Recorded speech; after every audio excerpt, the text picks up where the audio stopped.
नमस्कार दोस्तों, मैं संदीप कुमार शुक्ला स्वागत करता हूं आपका संदीप सर जीके में। वेरी मोस्ट इंपॉर्टेंट वीडियो है, 2020 का सबसे महत्वपूर्ण वीडियो बना रहा हूं मैं आज। इस वीडियो को लाइक कर दीजिए और वीडियो को अपने दोस्तों के साथ में शेयर कर दीजिएगा, क्योंकि आज एक बहुत बड़ा डिसीजन है सरकार का।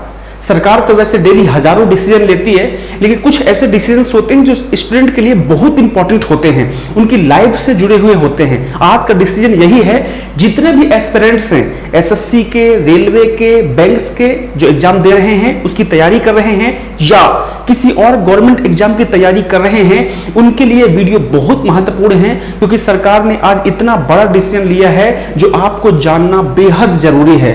वीडियो पूरा देखिए, लास्ट तक देखिएगा, सब कुछ समझ आ जाएगा।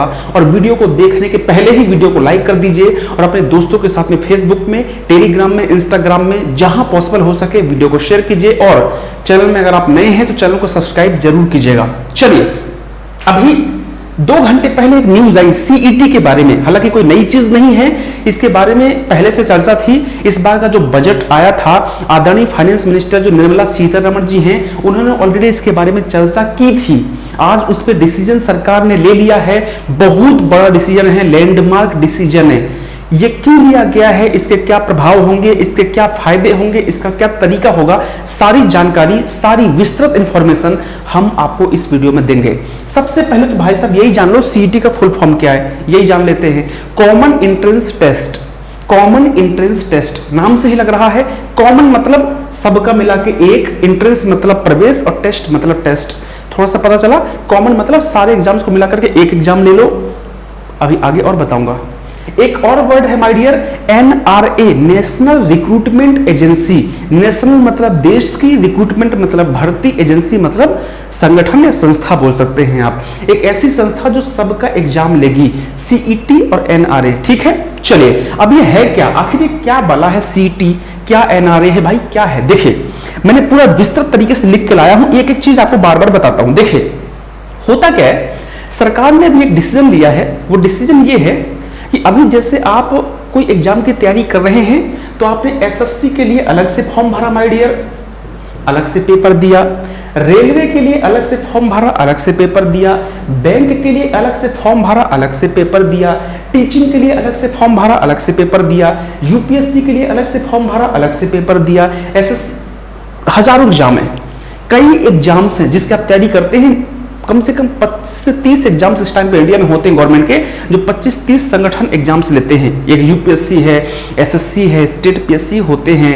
हर स्टेट का अपना अपना बोर्ड होता है, जैसे यूपीपीईबी हो गया, एमपीपीईबी हो गया, रेलवे हो गया, आईबीपीएस हो गया, टीचिंग का सीटेट वगैरह होते हैं। ऐसे ढेर सारे हैं। सरकार ने एक डिसीजन ये लिया है, अभी ये मॉडल फॉर्म में स्टार्ट किया है कि जितने एग्जाम्स हैं उसका एक एग्जाम लिया जाए, बच्चा एक ही पेपर देगा और उस पेपर को क्वालिफाई करने के बाद में नेक्स्ट स्टेज में पहुंच जाएगा। नहीं समझ में आया? वही बताता हूं। सरकार ने क्या किया है, सरकार का ऐसा मानना है, जो चंद्रमौली साहब ने आज जो अपनी प्रेस कॉन्फ्रेंस में बोला है, वो उन्होंने ये कहा है कि इंडिया में 20 से भी ज्यादा ऑर्गेनाइजेशन के द्वारा पेपर लिया जाता है। प्रारंभ में, स्टार्टिंग में हम लोग क्या कर रहे हैं, 3 एग्जाम्स को एक साथ कॉमन कर रहे हैं। 3 एग्जाम्स कौन कौन से बोला है उन्होंने?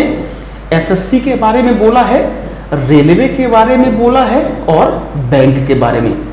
ये 3 एग्जाम्स को सरकार एक एग्जाम कर रही है, ठीक है, जिसे हम कॉमन एंट्रेंस टेस्ट बोलेंगे, कॉमन एंट्रेंस एग्जाम बोलेंगे, जो एनआरए, नेशनल रिक्रूटमेंट एजेंसी के द्वारा लिया जाएगा। अब इसका पहले तो ये जानते हैं कि इसकी जरूरत क्या पड़ गई, आखिर क्या प्रॉब्लम भाई, क्या जरूरत है सीईटी, एनआरए और ये सब पचड़े करने की। नॉर्मल भी तो हो रहे थे एग्जाम, सब कुछ ठीक चल रहा था, क्या जरूरत है? पहले हम समस्याएं देखते हैं कि प्रॉब्लम्स क्या क्या आ रही थी।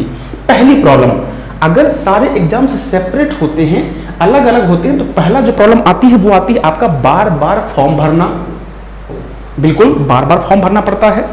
दूसरा, अगर बार बार फॉर्म भरोगे तो बार बार आपको फीस जमा करने का पैसा लगेगा। तीसरा, बार बार आना जाना, बोलो भाई एसएससी सीपीओ का पेपर फलानी जगह पे है तो वहां गए, 10 दिन बाद सीएचएसएल है तो 15 दिन बाद एनटीपीसी है तो फिर वो ग्रुप टी का एग्जाम है तो भाई साहब वो आईपीएस पीओ वाला एग्जाम है तो क्लर्क का एग्जाम है। पूरे साल आप जाते रहो, तो एक तो बार बार फॉर्म भरा, बार बार पैसा जमा किया, बार बार आने जाने का खर्चा, ये समस्याएं हैं। ये कौन बोल रहा है? ये सरकार बोल रही है। प्रेस कॉन्फ्रेंस में चंद्रमौली साहब ने सारी बातें कही हैं जो मैं आपको बता रहा हूं। उसके बाद में भीड़, इस टाइम पे कोरोना जब से आया है तब से तो भीड़ भी बहुत इंपॉर्टेंट हो गई भाई साहब, कि कहीं पर सरकार चाहती है भीड़ ना हो। अगर 50 एग्जाम होंगे तो 50 बार भीड़ होगी, और एक बार एग्जाम होगा तो एक बार ही भीड़ होगी। तो एक भीड़ को मैनेज करना आसान है, 50 बार 50 भीड़ को मैनेज करना मुश्किल काम है। ये समस्याएं आ रही हैं। उसके बाद में बार बार एग्जाम होता है, बहुत डिफिकल्ट होता है, पेपर लेने वालों के लिए भी डिफिकल्ट होता है, सरकार के लिए भी डिफिकल्ट होता है। सरकार के भी बेवजह खर्चे पैदा हो जाते हैं इसमें। पेपर लेना इतना आसान काम तो नहीं है, ऑर्गेनाइज करना पड़ता है, जो टीचर्स होते हैं उनको पेमेंट देना पड़ता है, ऑर्गेनाइजेशन को पैसा देना पड़ता है, ठीक है। फिर उसके बाद में आपको भी बार बार पेपर देना पड़ता है। एक स्टूडेंट को अगर हर महीने एग्जाम देता है तो उसकी साइकोलॉजिकल कंडीशन क्या होती है बताने की जरूरत नहीं है। जब पेपर होता है भाई साहब तो इतनी हालत खराब हो जाती है कि मैं बता नहीं सकता। मैं खुद यूपीएससी की तैयारी कर रहा हूँ, मैं बताता हूँ, जिस दिन मेरा पेपर होता है 10 दिन पहले से मेरे को खाना पीना भूख सब बंद हो जाता है। ऐसा लगता है कि क्या हो रहा है, सब कुछ शून्य हो जाता है, अजीब हो जाता है। सबके साथ होता है, बार बार पेपर देना, ये भी प्रॉब्लम्स आती हैं। उसके बाद में और क्या समस्या आती है माय डियर? उसके बाद में आपका सरकार का जो खर्च मैंने आपको बता दिया, सब मैंने कागज में लिखा हुआ है, ये समस्याएं आती हैं। उसके बाद में एग्जाम शेड्यूल की समस्या होती है। बोले साहब CHSL का पेपर 1 तारीख को है और 1 तारीख को IBPS ने कलर का पेपर रख दिया है, एग्जाम शेड्यूल में दिक्कत आती है। SSC का पेपर रेलवे से टकरा रहा है, रेलवे का पेपर SSC से टकरा रहा है, सेम डेट में, बच्चे के साथ दिक्कत आती है। साथ ही साथ आपका इंफ्रास्ट्रक्चर में दिक्कत आती है सरकार को। भाई पेपर कराना होता है तो ऐसा थोड़ी ना कि पेपर में ग्राउंड में आपने एक टेंट लगवा दिया और पेपर हो गया। आपको ऑर्गेनाइज करना पड़ता है। आजकल ऑनलाइन पेपर्स होते हैं तो कंप्यूटर की व्यवस्था करवाना पड़ता है। जो एजेंसी पेपर लेती है उसको पैसे देना पड़ता है, वो अपना पूरा सिस्टम तय करती है। इंफ्रास्ट्रक्चर की दिक्कत आती है। उसके बाद में सरकार का बिजी शेड्यूल है। ऐसा होता है कि मान लीजिए सरकार पेपर होना है और कहीं पे इलेक्शन है तो पेपर नहीं हो पाएगा। आपको मालूम होता है इलेक्शन के टाइम पे थोड़ा सा आचार संहिता लागू हो गई तो पेपर डिले हो गया, बहुत चीजें होती हैं। उसके बाद में आपका 1000 पेपर होंगे तो अगर 1000 पेपर हो रहे हैं तो लीक होने के चांसेस ज्यादा है। लेकिन अगर एक पेपर होगा तो एक पेपर में सरकार जान लगा देगी पेपर लीक ना होने पाए। 1000 में लगता है कि अरे ठीक है, अरे 2, 4, 10, 20 एक भी किसी अगर थोड़ी चूक हो गई पेपर लीक हो जाता है। तो अगर एक पेपर होगा तो उसके लीक होने के चांसेस कम हैं बतौर 1000 पेपर के। आप इस बात से सहमत होंगे, ये सरकार का मानना है। उसके बाद मल्टीपल रिक्रूटमेंट एजेंसी हैं, इतने सारे एग्जाम्स की एजेंसी हैं, SSC हो गया, RRB हो गया, स्टेट PSC हो गया, UPSC हो गया, इतने एजेंसी हैं जो आप खुद देखते हैं बड़ी डिफिकल्टीज होती है। उसके बाद में आपका नेक्स्ट उन्होंने बताया आपका मल्टीपल टायर ऑफ एग्जाम, बच्चा CHSL का प्री दे, CPO का प्री दे, MTS का प्री दे, इसका प्री दे, उसका प्री दे, फलाना दे, ठिकाना दे, बच्चा कितना कुछ एग्जाम देगा। ये समस्या आती है। ये सारी समस्याएं को आदरणीय चंद्रमौली साहब ने गिनाया और उसके बाद आदरणीय चंद्रमौली साहब ने एक डाटा दिया। उन्होंने कहा कि मान लीजिए 1.25 लाख वैकेंसी हैं, 1.25 लाख वैकेंसी हैं, जिसमें आपका 2.5 करोड़ बच्चे एग्जाम देते हैं। 2.5 करोड़ बच्चे एग्जाम देते हैं। उन्होंने 3 पेपर्स को काउंट किया है यहां पर, किसको किसको, SSC को, RRB मतलब रेलवे को और बैंक्स को। ये 3 ऑर्गेनाइजेशन को अभी सरकार इन पर फोकस करेगी और ये उन्होंने डाटा दिया है किसने, आदरणीय चंद्रमौली साहब ने। और उन्होंने कहा है कि हम 3 बेस पे एग्जाम लेंगे। एक एग्जाम होगा 10th पास वाला, एक एग्जाम होगा 12th पास वाला और एक एग्जाम होगा ग्रेजुएशन वाला।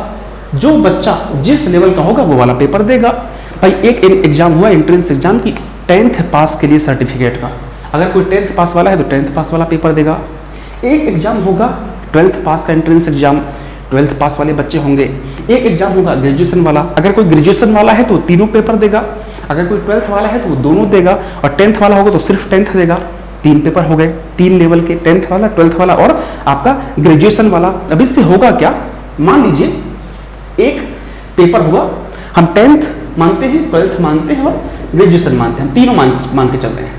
मान लीजिए कोई ऐसा एंट्रेंस एग्जाम है सरकार लेना चाह रही है जिसमें 10th पास बच्चों की जरूरत है। सरकार ने एंट्रेंस एग्जाम निकाला कि भाई ये कॉमन एंट्रेंस एग्जाम हो रहा है, 10th पास बच्चों के लिए है, जिसमें आपका अगर आप इसको पास करते हैं तो उसके बाद में आपका ये जॉब का रहेगा, इस जॉब को आपको देना है। तो मान लीजिए 10th पास के लिए सरकार ने निकाला, बैंक में, SSC में और रेलवे में जो 10th पास वाले बच्चे थे उन्होंने पेपर को दिया, जिसको हम टायर 1 बोलेंगे। टायर 1 पास कर लिया आपने, मान लीजिए किसी बच्चे ने, जैसे बच्चे ने टायर 1 पास किया तो उसके बाद अब जो भी पेपर ले रहा होगा, चाहे रेलवे का पेपर होगा तो हो सकता है उसका टायर 2 हो और उसके बाद सिलेक्शन हो जाए, या सरकार ऐसा बोले कि भाई अगर टायर 1 क्वालिफाई है पचड़े नहीं करते, सीधे सेलेक्ट कर लो, ये भी हो सकता है। हालांकि ऐसा होने के चांसेस बहुत कम है। मान लीजिए ग्रुप डी के लिए वैकेंसी निकालना था 10th पास के लिए, मान लीजिए फॉर एग्जांपल, तो सरकार ने बोला भाई टायर आपका सीईटी तो दिया है आपने, कॉमन एंट्रेंस टेस्ट दिया है, टायर 1 तो आपने पास कर लिया है। अब ये जो सर्टिफिकेट होगा, अगर आपने एक बार सीईटी पास कर लिया, वो चाहे 10th वाला हो, चाहे 12th वाला हो, चाहे ग्रेजुएशन वाला हो, वो आपके लिए 3 साल तक के लिए वैलिड रहेगा। मान लीजिए आपने पेपर दिया, 100 में आपके 65 नंबर आए, 65 नंबर आए, तो ये आपको सर्टिफिकेट मिल गया। ये 3 साल तक के लिए वैलिड रहेगा। आप 3 साल तक उसका यूज कर सकते हैं। जैसे आपने सीईटी देके आपने एग्जाम पास किया, 65 नंबर थे, वो चाहे 10th पास रहा हो, 12th पास रहा हो या ग्रेजुएशन पास रहा हो।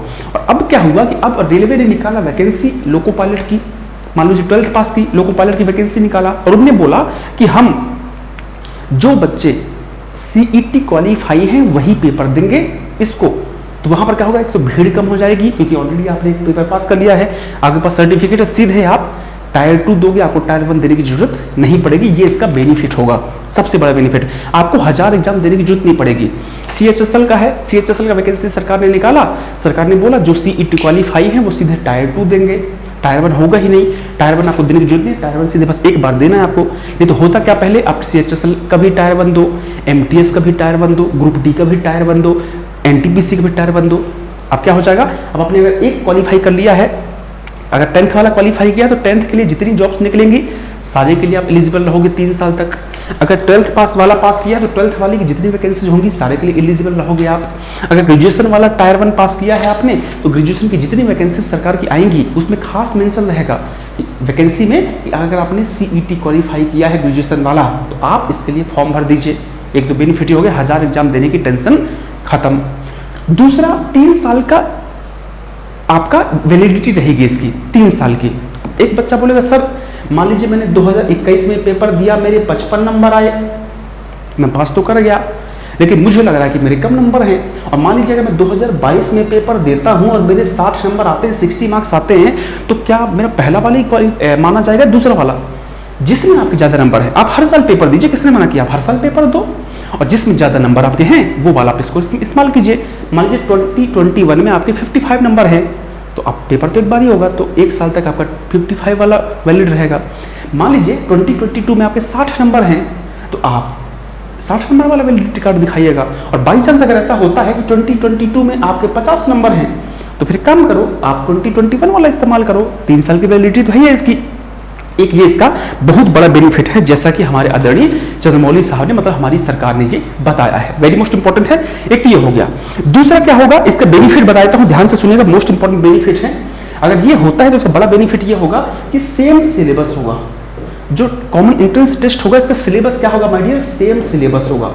तो 1000 सिलेबस की टेंशन खत्म, मुक्ति खत्म। एक सिलेबस मैं फिर से बोलता हूँ, सिलेबस मैं बताता हूँ, सरकार ने नहीं बताया, मैं बता रहा हूँ। Normal maths, normal reasoning, normal Hindi, GK, science, current affairs और इंग्लिश, इतना कर लेना। कुछ एग्जाम्स में हिंदी होती है तो हो सकता है हिंदी हो, चांसेस हैं हिंदी होने के। मतलब अगर किसी बच्चे ने सीजीएल की अच्छी तैयारी की है, बस हिंदी पढ़ लेना, काम हो जाएगा आपका। इसके बाहर सिलेबस नहीं रहेगा, चिंता मत करो। कोई साइंस, रॉकेट साइंस नहीं पूछने वाला वो। Normal maths, normal reasoning, normal GK, normal English, science, current affairs, थोड़ा सा कंप्यूटर क्वेश्चंस आपको मालूम है सब एग्जाम में आते हैं, इंग्लिश आती है, और हिंदी भी एंट्रेंस टेस्ट में ले सकता है वो, तो हिंदी भी अपन तैयार कर लेंगे। तो सेम सिलेबस होगा, 1000 सिलेबस की टेंशन खत्म। कई बच्चे होते सर एसएससी दूं, रेलवे दूं, अब तो सब दो, कौन मना किया है। दूसरा, प्रत्येक डिस्ट्रिक्ट में, हर एक जिले में एक सेंटर बनाया जाएगा इसका, तो टेंशन खत्म होगी बाहर जाने की। हर एक जिले में मेरा सेंटर है, कम से कम एक सेंटर होगा, अधिक से अधिक 2-3 सेंटर भी हो सकते हैं, जैसा कि आदरणीय सरकार ने कहा है। उसके बाद मल्टीपल लैंग्वेज में पेपर होगा माय डियर, मल्टीपल लैंग्वेज में पेपर होने वाला है, ये बेनिफिट है, कोई दिक्कत नहीं है। नेक्स्ट होगा ये वैलिडिटी कितने साल की होगी, 3 साल की वैलिडिटी के बारे में मैंने आपको बता दिया, ठीक है। चलिए उसके बाद में एक टाइप के क्वेश्चन आएंगे जो नॉर्मलाइजेशन की समस्या हुआ करती थी। 25 शिफ्ट में पेपर हो रहा है, 50 शिफ्ट में पेपर हो रहा है, नॉर्मलाइजेशन की बड़ी समस्या होती थी। उस समस्या से भी छुटकारा मिलने के ज़्यादा से ज़्यादा आपके चांसेस हैं। साथ में आपको एक बार ही रजिस्ट्रेशन कराना पड़ेगा, 1000 बार रजिस्ट्रेशन नहीं कराना पड़ेगा। कॉमन रजिस्ट्रेशन आपने करा दिया, उससे आपका काम बहुत ज़्यादा आसान हो जाएगा। और सबसे बड़ी बात, जो बहुत बड़ा बेनिफिट मुझे दिख रहा है, एग्जाम प्रोसेस जल्दी पूरा होगा। क्यों? CHSL का दिया आपने जनवरी में, MTS दिया मार्च में, ग्रुप डी दिया अप्रैल में, मई में, देते जाओ, हरी के गुण गाते जाओ, चल रहा है। अब एक पेपर हो गया जनवरी में, प्रोसेस पूरा, तुरंत पेपर आपने दिया, तुरंत आपको मार्क्स मिल जाएगा, तुरंत आपका सर्टिफिकेट रेडी है। जैसे गेट एग्जाम होता है, आपने सुना होगा, इंजीनियरिंग पास करने वाले गेट दिया करते हैं।